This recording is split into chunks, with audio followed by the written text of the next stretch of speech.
రాష్ట్ర రవాణా శాఖలో పారదర్శకమైన పనితీరును తీసుకొచ్చేందుకు ఏఐ సేవలను వినియోగిస్తున్నారు. తెలంగాణ రవాణా శాఖకు కేంద్ర కార్యాలయమైన ఖైరతాబాద్ ఆర్టీఏ ఆఫీసులో గత వారం రోజులుగా ఈ టెక్నాలజీ అందుబాటులోకి తీసుకువచ్చారు. ఆఫీసు ఆవరణలో ఉన్న సీసీ కెమెరాలకు ఏఐ సాంకేతికతను అనుసంధానం చేశారు.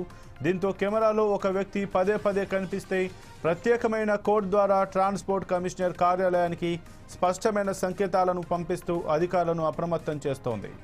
ఇక ఏఐ సేవలతో పూర్తి సంతృప్తిగా ఉన్న ఆర్టీఏ ఉన్నతాధికారులు దశల వారీగా ఈ సేవలను అన్ని జిల్లాల్లోని ఆర్టీఏ ఆఫీసుల్లో అమలు అయ్యేలా ప్లాన్ చేస్తున్నారు. వీటితో పాటు రాష్ట్ర సరిహద్దుల్లోని చెక్ పోస్టుల వద్ద కూడా ఈ సేవలను అమలు చేయాలని భావిస్తున్నారు. పూర్తి స్థాయిలో అక్కడ కూడా పారదర్శకత తెచ్చేందుకు ఏఐ సేవలను అందుబాటులోకి తీసుకువచ్చే ప్రయత్నాలపై అధికారులు దృష్టి పెట్టారు. వాస్తవానికి 17 రకాల సేవలను ఆన్లైన్లో అందుబాటులోకి తీసుకువచ్చినా తరచూ సాంకేతిక సమస్యలను రావడంతో జనం ఆర్టీఏ ఆఫీసులకు రావాల్సి వస్తోంది. దీన్ని ఆసరా చేసుకునే ఆర్టీఏ బ్రోకర్లు, ఏజెంట్లు పనుల కోసం వచ్చే వారి అవసరాలను సొమ్ము చేసుకుంటూ విచ్చలవిడి అవినీతికి పాల్పడుతున్నారనే ఆరోపణలు ఉన్నాయి.